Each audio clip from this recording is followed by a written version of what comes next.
Calling to order the Public Works Committee meeting of February 28, 2008. Will the minute taker please call the roll?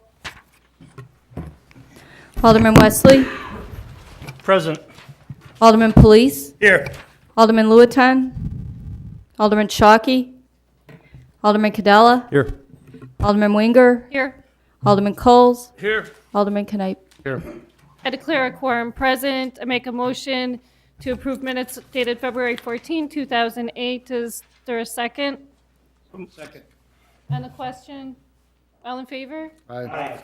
Any opposed? Motion carries. Next item is a presentation from Veolia Water, and they're here to discuss with us the services that they provide in the way of waste treatment plants. And this is something that Alderman Lewiton had researched, and he asked us to listen to the representative from Veolia to hear more about what the company provides. And with that, I'll hand it over to Mr. Holm if you'd like to add any further introduction to that.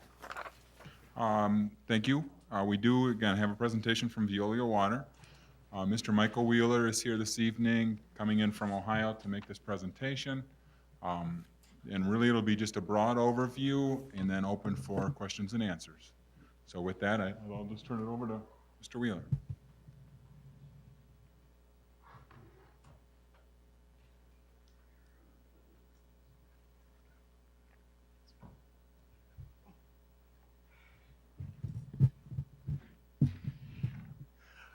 Well, I'd like to thank you for inviting me tonight and appreciate your time and attention to hear a little bit about our company.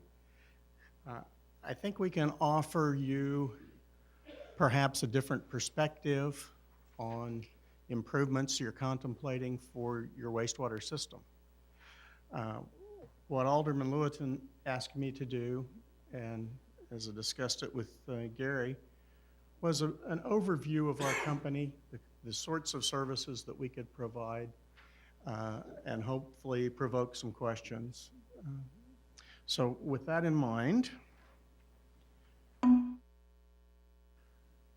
we're Veolia Water. We are the largest provider of environmental outsourcing services in North America, and as part of Veolia Environment, we are the largest company in the world to provide those services. We are a global company.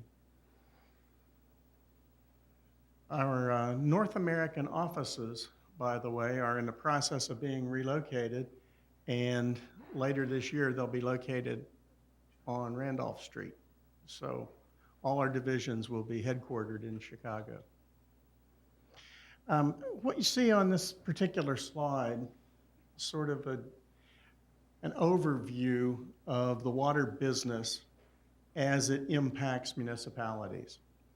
And we start with services that we can provide to a community, but water treatment for the drinking water, water distribution, wastewater collection, wastewater treatment, reuse and reclamation, not so important in this part of the world, but very important in California, Florida. Biosolids, residuals management. We're currently completing a design, build, operate facility for the Water Reclamation District of Greater Chicago at the Stickney plant. Asset management and customer service. So we have, in one form or other, we perform as a company all the services that municipalities typically deal with.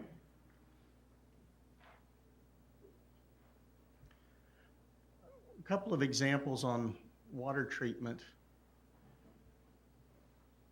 Atlanta, Fulton County, and I will have handouts for all of you so that you'll be able to see this and have your own package.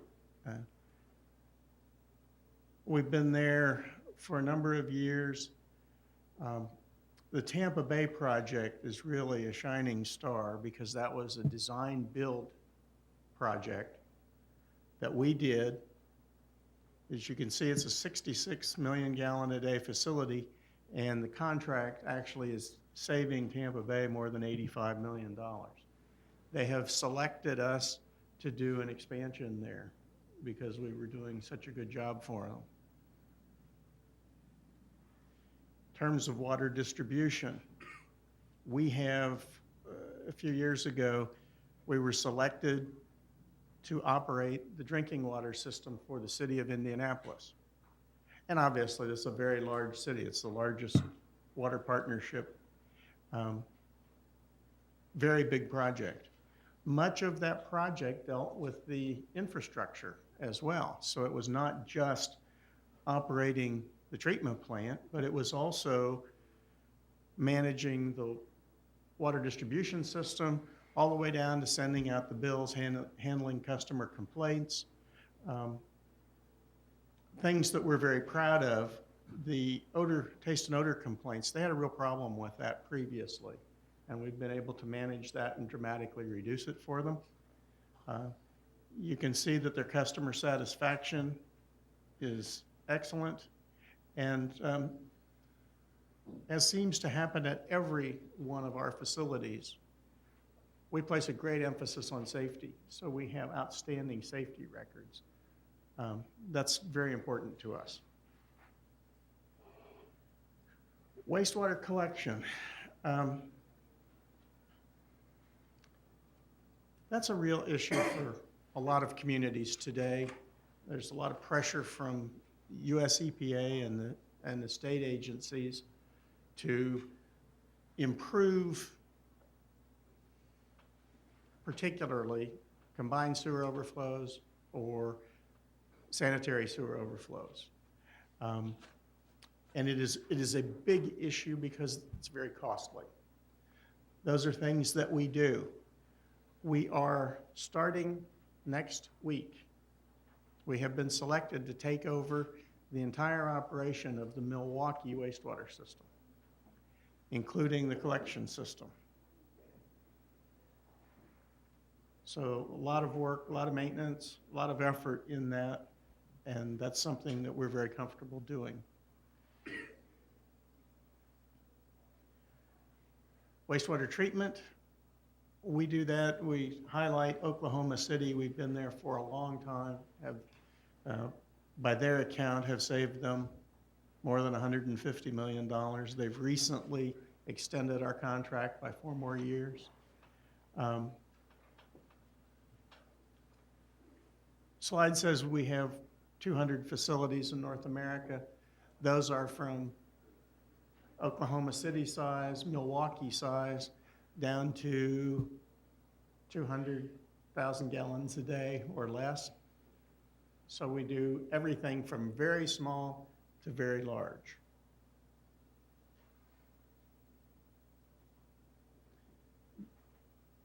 Water reuse and reclamation. This is really becoming a new area of importance, particularly in California and Florida, where the precious commodity of fresh water is so scarce. So what we have done is a focus in those communities on reuse of water from the wastewater system for irrigation purposes. We even make really high purity water for refining in Honolulu. Biosolids and residuals. We have the nation's largest composting facility in Baltimore that's been running since 1985, I believe, or 86. And that was a design, build, operate facility. The Chicago project is just going into operation as we speak. That project was a bit unique because not only did we design and build it and we will operate it over a 20-year life of our contract, we actually financed that project and worked with the village of Hodgkins to issue tax-exempt bonds.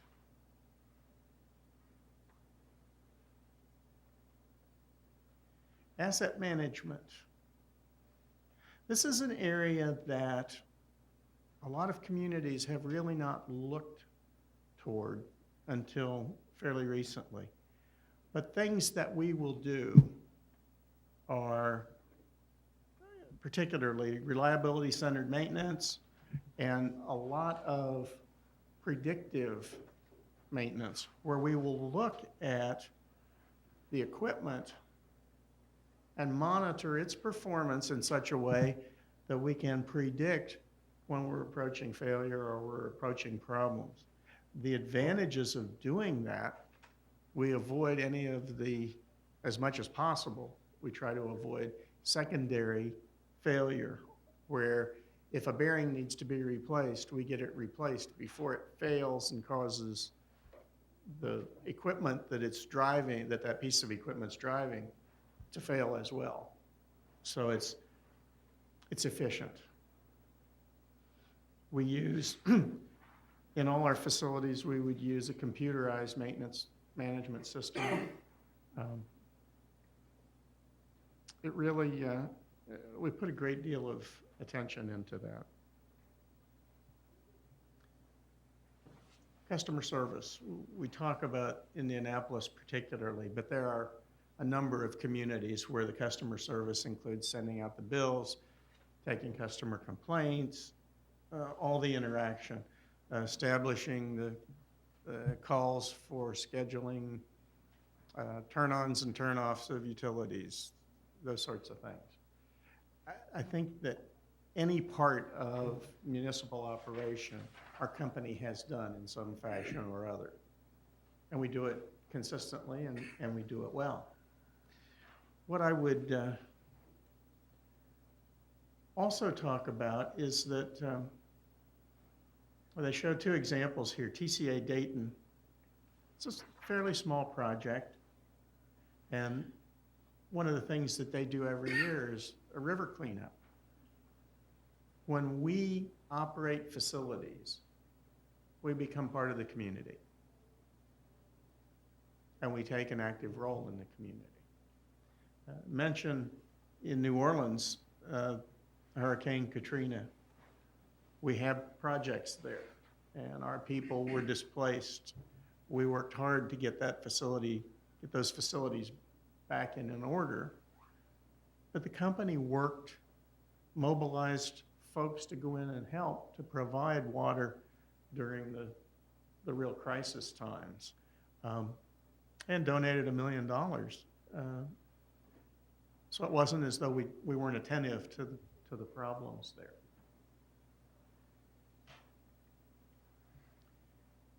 A few things that I would mention to you, perhaps, that might have a little more direct application for your community. As I understand it, you've had a study done, you're looking at some improvements, the need for improvements to allow development to continue here, that over time you may well have a problem with that, and you're starting that process. Conventional municipal processes would lead you to a design, bid, build scenario where you would have an engineering firm provide a design, they do preliminary design, but ultimately you'd settle on a system, a technology, an approach. Produce a set of plans, and then you would go to bid, and you'd get contractors to come in and bid it, and then they'd build it. Engineers would typically be hired to do construction oversight. You get the facility up and built, and then you'd operate it. Sort of a three-step process, if you will. What our company offers is a design, build, operate approach. And the difference in that is that you're really asking us to provide a service to you.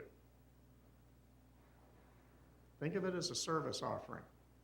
And the difference is, instead of having 3 levels of effort that get applied to it, you'd basically have one contract. Under that contract, we would provide the service.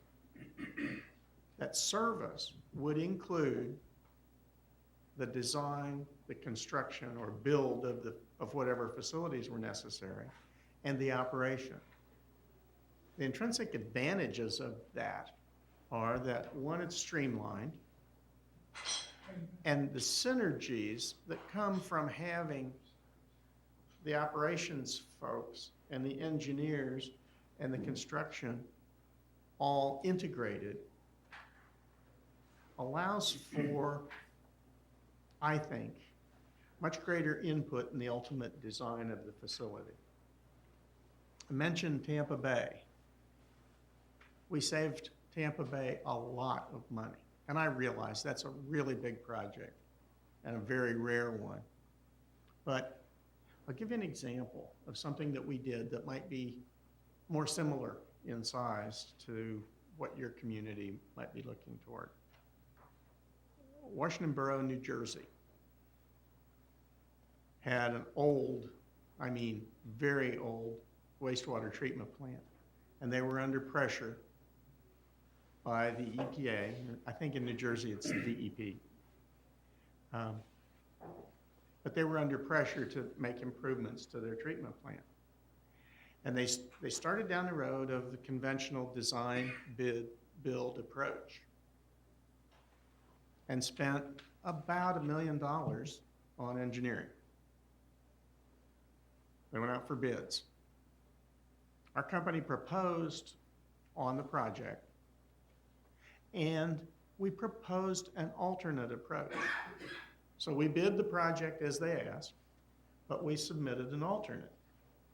They ended up accepting our alternate. What was different? We proposed a design, build, operate approach. We proposed different technology. We saved them over $1 million on this project, and they are a small community. They're about 7,000 people. I believe the original estimate and what they expected to build the facility for was about $11 million. And we actually built it for a little over $9 million. So it's referenced in this package in one of the brochures. It says $1 million savings in there. I believe it was actually closer to $2 million. And had they started the process by looking to a DBO approach, they could have also saved the $1 million they spent on engineering. Now, I'm not here to bash engineering firms. I'm just suggesting there's another approach. When we would do a design build, we would have a design build opportunity and undertake a contract of that nature. Our approach is to work with local engineering firms to do the design for us. We hire them. We would bring technologies that we have. We would bring processes together. We would bring the expertise that we have from a global company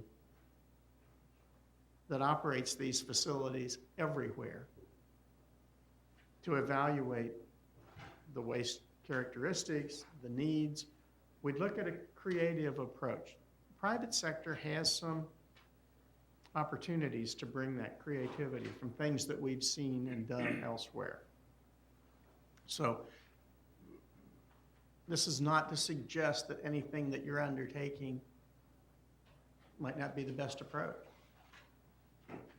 In our experience, the approach that we would offer will save you money and deliver a result more quickly. In the industry, it's typically thought that a design-build approach saves about 25% on the project cost. In terms of time of delivery, it saves about 33%. And if you think about it, it's pretty straightforward. It's not because of anything magic. It's just the simplicity of taking some of the steps out of the process. I think at the end of the day, the thing that our company provides is a transfer of risk. if we would undertake a project, if you would ask us to do that, if you would go that route, we would guarantee compliance. We'd guarantee that it works. We're the world's largest company at doing this globally. Company does more than, I think it's $38 billion a year in business. So we have the resources to stand behind what we would propose to you. We do this every day. I believe the numbers are, in North America, we serve over 14 million people every day, take care of their water or wastewater needs. We serve practically all the major industries, General Motors, AK Steel, Sun Oil, just to name a few. If it has to do with water, clean, dirty, high purity, we do it. We bring that expertise to each and every one of our projects, whether they're very large or whether they're very small. The packets that I will be leaving with you have case studies, a lot of general information, and a lot of specific information. And I would ask you to take a look at those, and certainly if you have questions, feel free to call me. But at this point, I'd be happy to take some questions if you have any, if I've provoked any strange thoughts here perhaps. Just a quick question. Do you find that it's more efficient and cost effective to rebuild a current treatment plant versus build new, or does it all depend on how much you're increasing? What's your experience on that? It all depends. Mm-hmm. What we would do in this particular case, if you ask us to come in and help, we'd want to look at the whole system. I don't think you can take any one piece in isolation, but you look at what are the needs, what are your needs in total. My understanding is that you want to make sure you have capacity, the infrastructure capacity, so that development can continue. That's important for any community. It's hugely important. And whether expanding and improving an existing plant is the first choice, or building a whole new plant is a better choice, or improving the sewer system is part of that, I think it has to be looked at holistically as opposed to individually. You've got to look at it as a total package, and that's what we would propose. And I think our experience at so many different communities gives us the ability to bring creativity to the solutions. Thank you. Alderman Lewitton, and then I'll call Mr. Mayor. Gary Holmes, what is the ability of our system to treat heavy metals?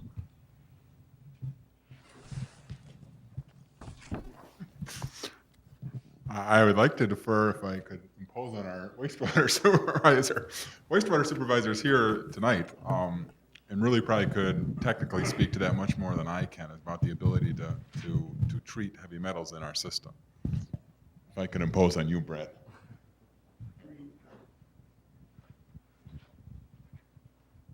Our treatment plant's a conventional plant and just treats conventional pollutants like BOD, suspended solids, and ammonia.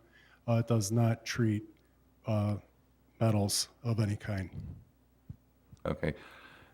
How much Thank you, Brett. metals do we get in the system coming out of the industrial area? Rare, right? Yes, actually, the 503 regs were in the list of the exceptional. Mr. Kittleson, we do rebroadcast for the citizens, so you are going to have to use the,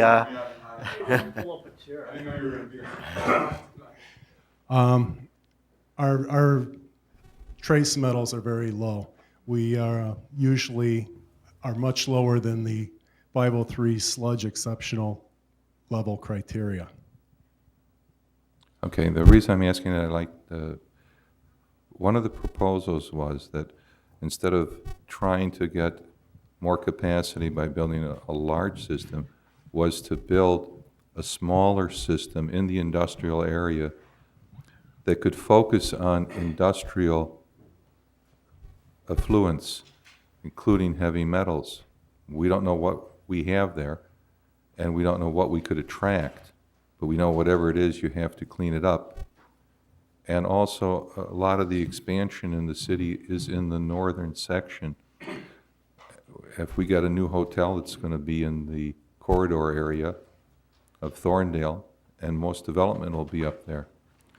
What is your opinion, Gary, of putting a smaller industrial specific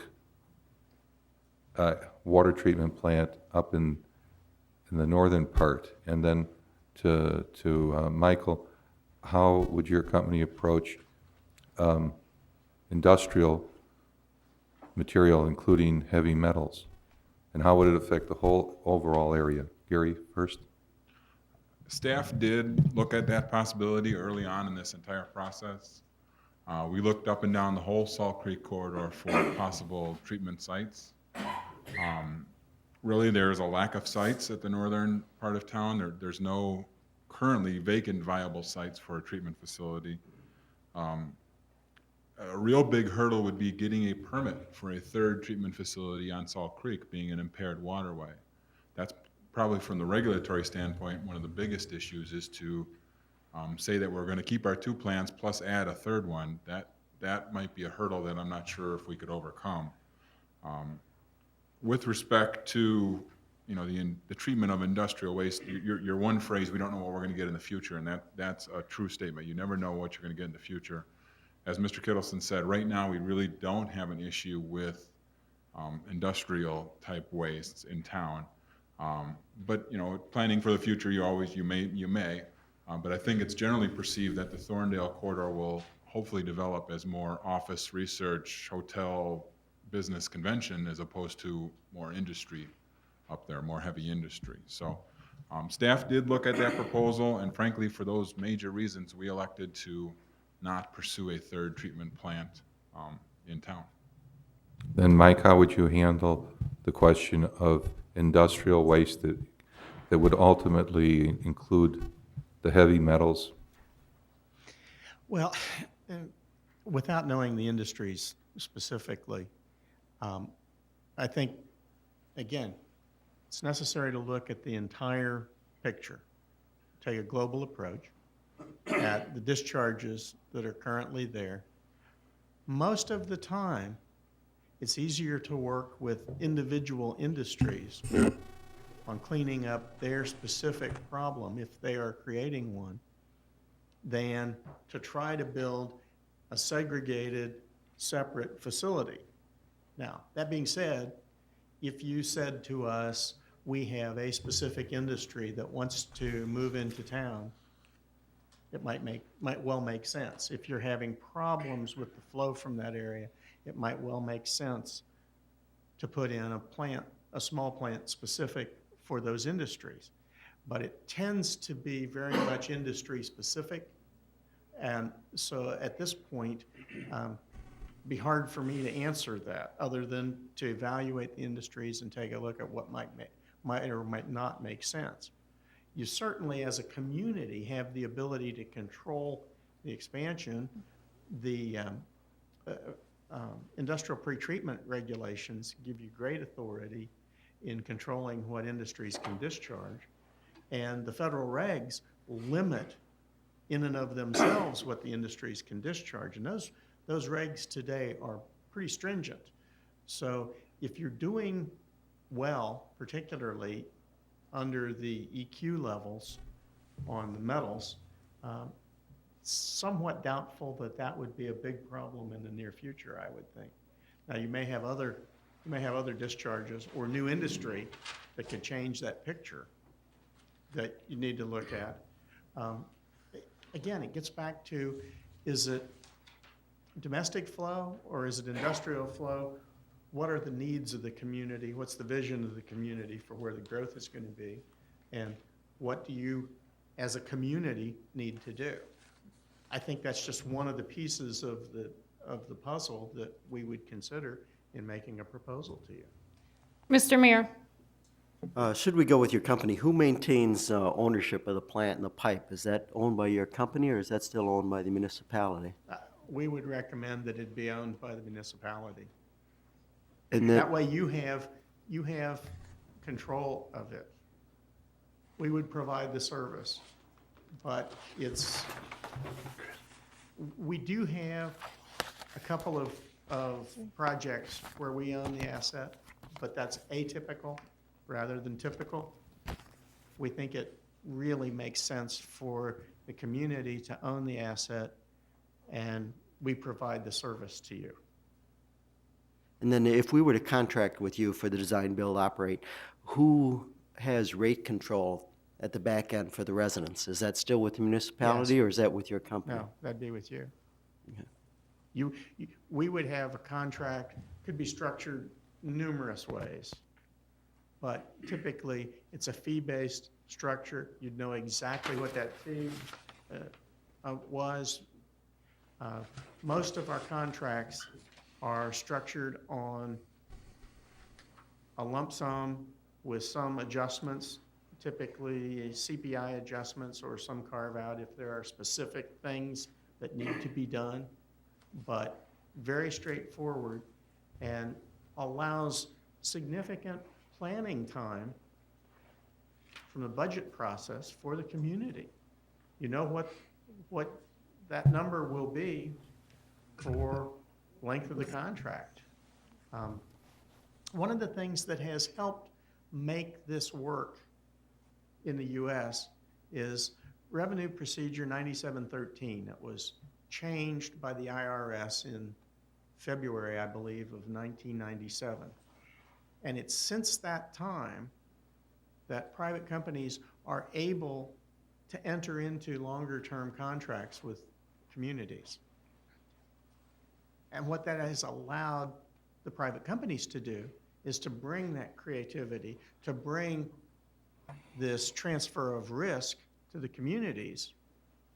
It's hard to do that on a 2-year contract. It's hard for a private company to come make an investment in the community on a 2-year contract. But if it's a 20-year contract, which is very typical, it's possible to easily amortize the cost of improvements or the investments that have a payback 5 years later or 7 years later or something of that nature.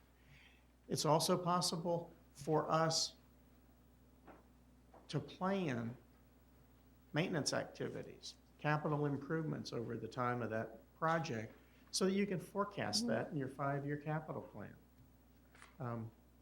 We would expect that to be very straightforward. You would maintain ownership, you would set the rates, we would just have a contract with you to provide the service. Alderman Police.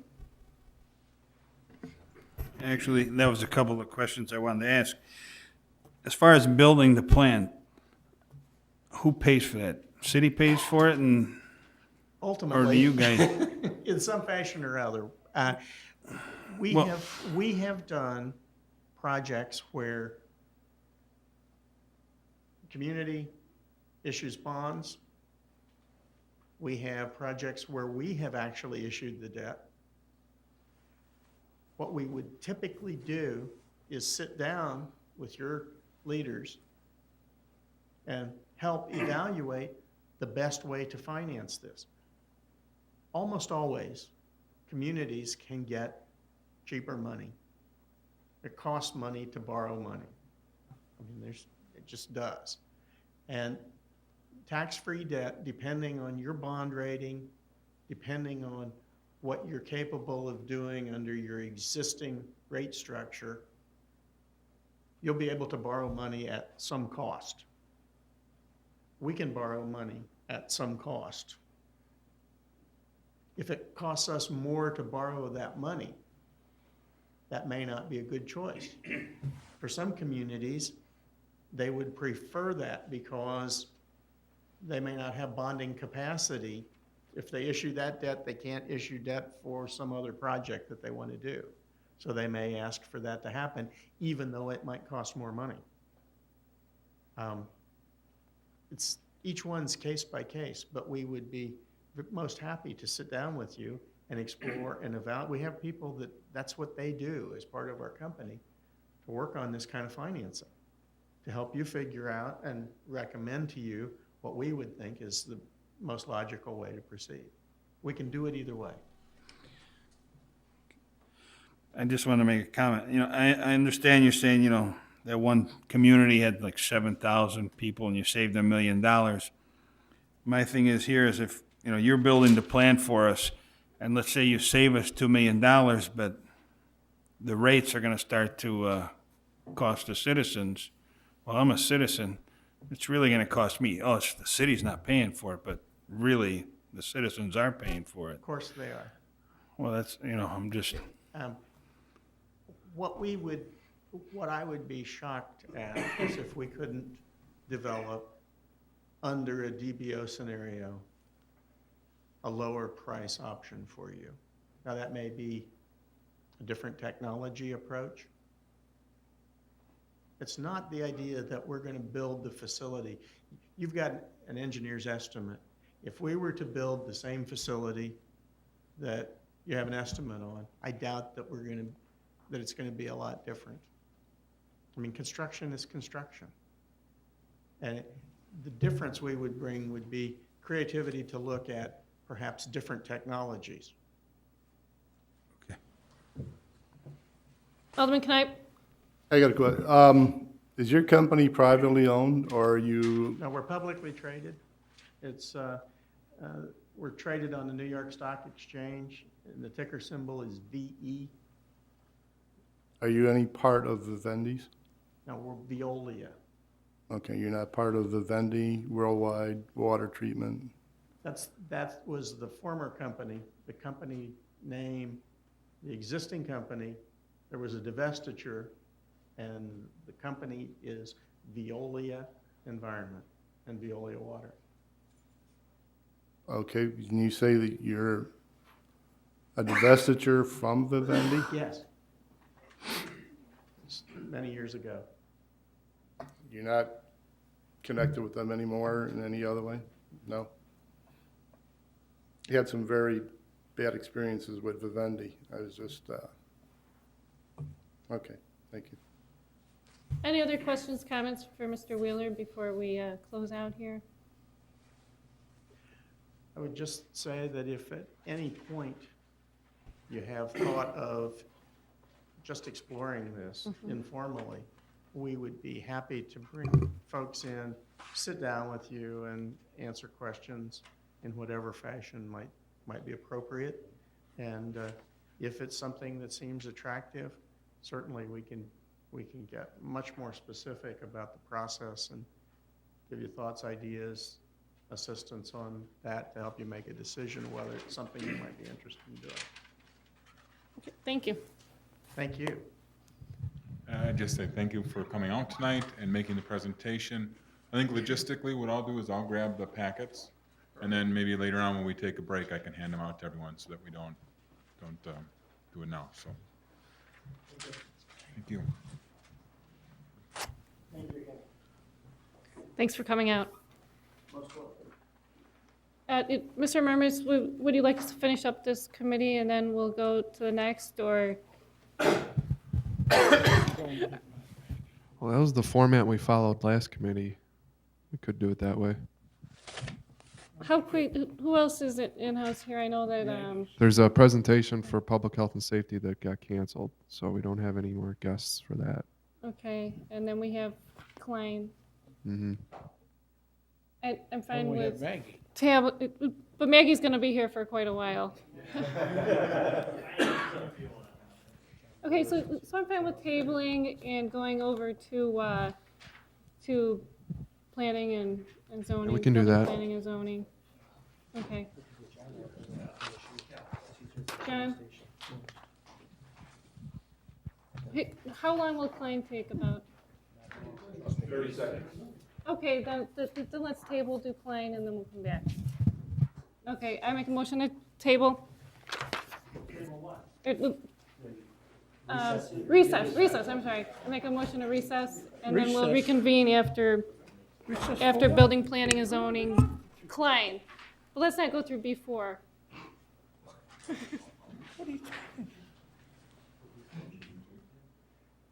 Okay, we'll do it all. Okay. Okay, I will call to order the February 28th meeting of the Planning, Zoning, and Building Committee. Will the minute taker please note that the same council members are present with the addition of Alderman Lewitton? And I make a motion to approve the minutes of the February 14th, 2008 meeting. Is there a second? Second. All those in favor? Aye. Opposed? Motion carries.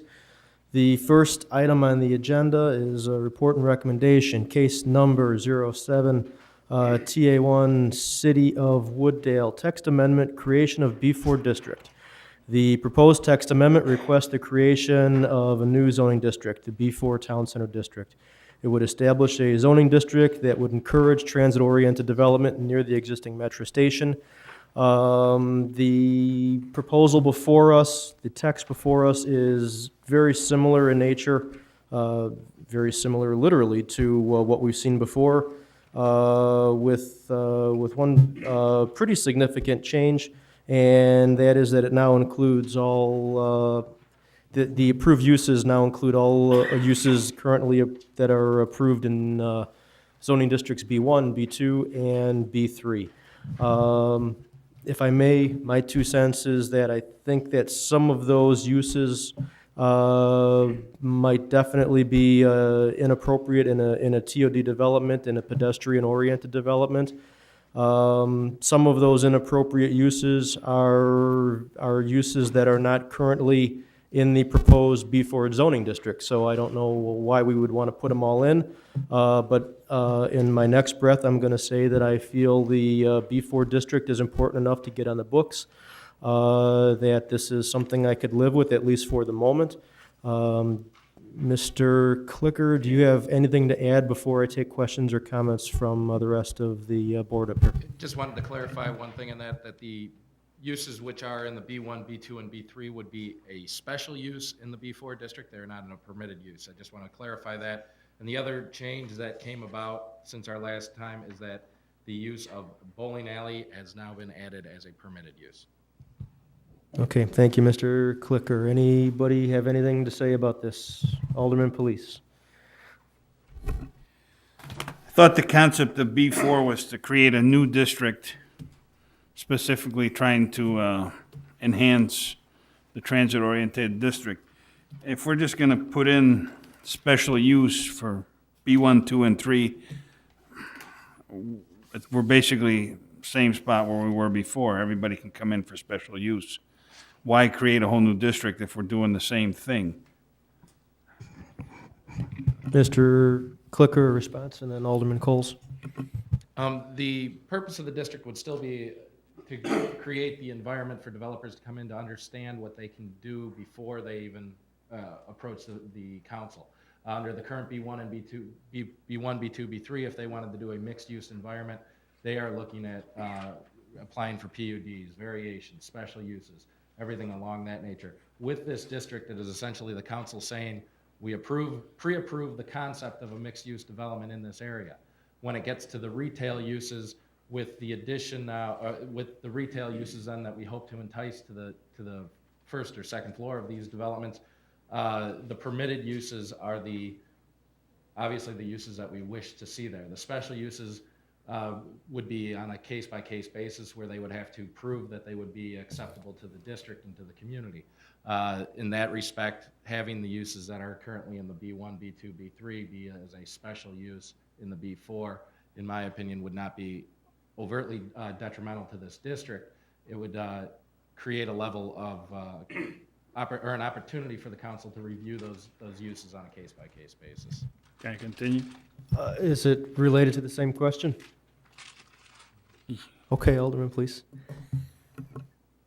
What happens to all the businesses that are in the district that all of a sudden become special use businesses? The first part of the language that you see in the special use is that any lawfully business and existing use in operation on the date of adoption of this district is automatically granted a special use.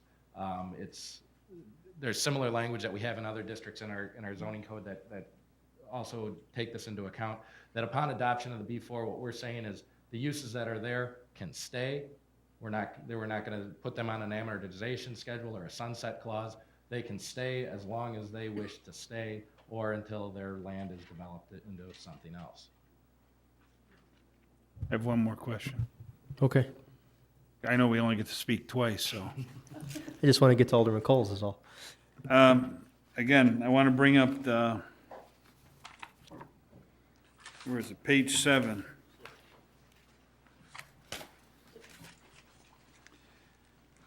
The square footage, 10,000 square foot, you can put up a 3-story building. That's 100 by what, 100? Basically. So on a normal block on Irving Park, for instance, where I used to own a piece of property, I could have put 3-story buildings right next to each other. Is that what we want? I thought, shouldn't we make this like 15,000 square feet or something bigger so somebody actually? I may want to refer back to Mr. Clicker, but let me try fielding this one. I think the idea is that by allowing greater heights on larger sized properties, you are beginning to implement or at least show some level of favoritism and hopefully get a developer to try to do land assembly. He has better economy in scale, so the taller he makes a building, potentially the more money he can make, so the more incentive he has to assemble land, which is something I think we need to do, because one of our problems is, particularly and peculiarly small commercial lots on Irving. Mr.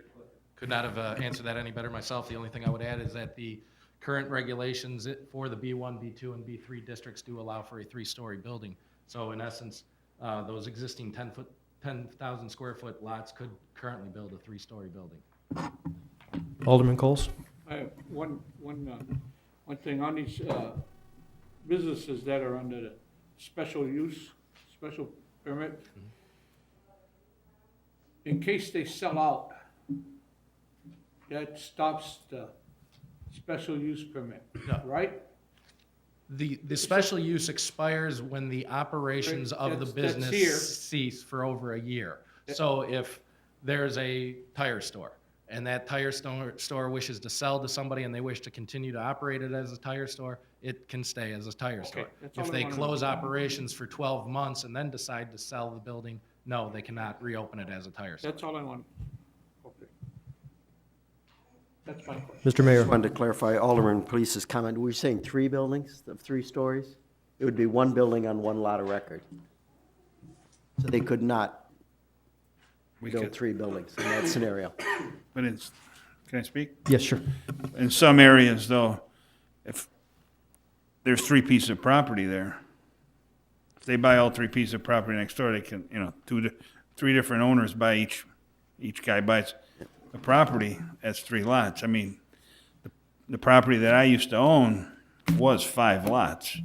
I consolidated them.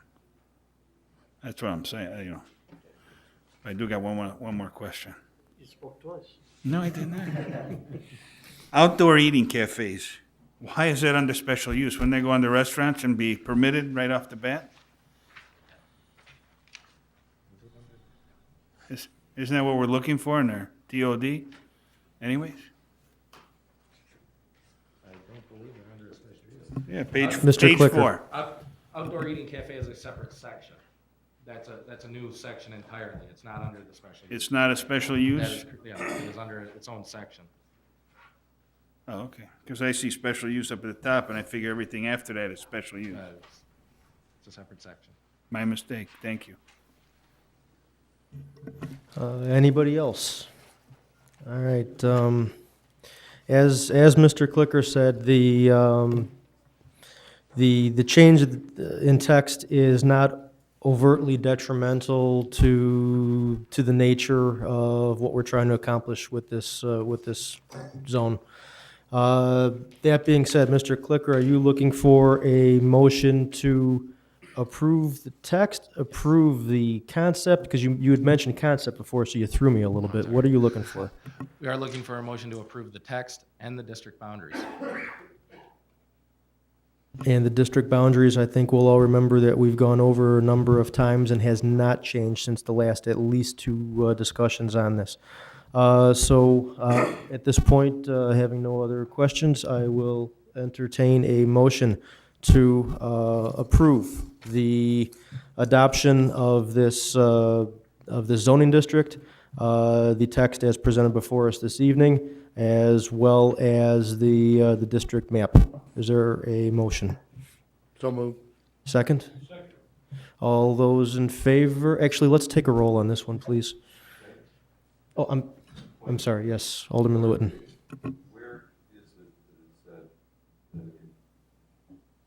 I just want to know, where is it that it says that an existing business can survive one ownership? That what Mr. Klinger just described. Mr. Clicker, can you take that? That is in the existing regulations that we have in our zoning code under the special use regulations. Not on this page. No, it is in a separate section of the zoning code under the special use regulations. It's in our existing zoning code as a blanket statement for all zoning mapped areas. We're redoing all the zoning laws. Is it going to stay in the new one? It will definitely stay in the new code. Good. I'm sure ultimately that's up to the city council, but it's definitely got my vote to stay. Okay, I think we'll go back to roll. Alderman Wesley? No. Alderman Police? No. Alderman Lewitton? Yes. Alderman Cadella? Yes. Alderman Winger? Yes. Alderman Coles? Yes. Alderman Knipe? Yes. Okay, that motion passes. The next item on this evening's agenda is a report and recommendation for the Klein Homes project on Wooddale Road. Considering the nature of this project, well, perhaps not physically in a major way, but definitely legally and on paper, the nature has changed. I'm going to have Mr. Clicker give a brief synopsis of where we are, and then we'll move forward. Yes, what you have before you tonight is a site plan for the Oak Manor subdivision, or Klein Homes subdivision, as we've been referring to it. Previously, what had been before you was a 10-lot subdivision, which was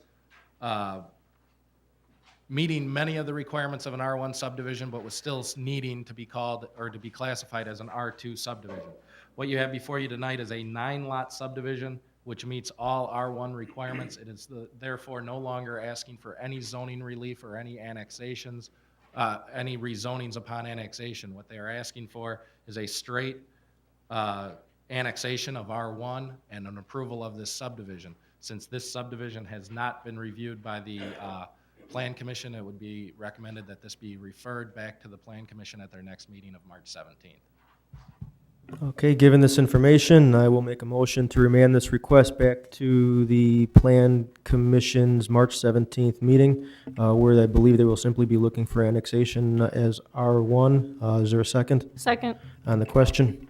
Alderman Coles? The only thing that I didn't like in that thing was they were gonna donate the street and the retention pond to the city.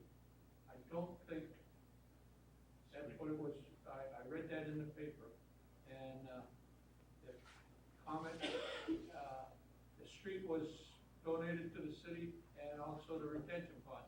I don't think we should take the retention pond. The street maybe, but not the retention pond. We can work with the developer on that to see if they wish to do that or if they wish to establish a homeowners association. Otherwise, okay. Mr. Mayor? Just a question for Mr. Clicker or the petitioner. It seems like you have an unnumbered lot there to the east of Lot 1. Is that part of Lot 5, or is that the first pond? Oh. Seems to be on its own lot of record without a number.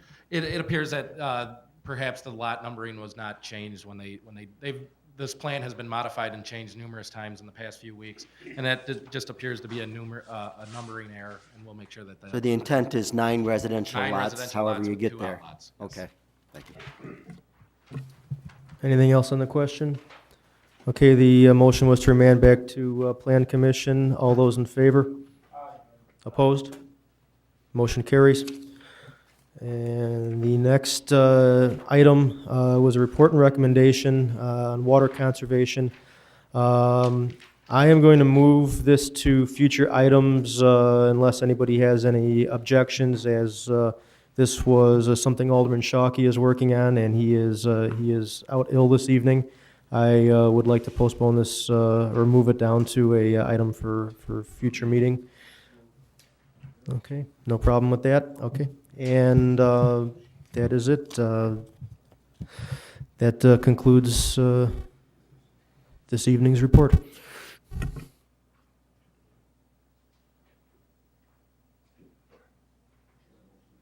I'm sorry, that is a motion to adjourn. I apologize, yes. Motion to adjourn, is there a second? Second. All those in favor?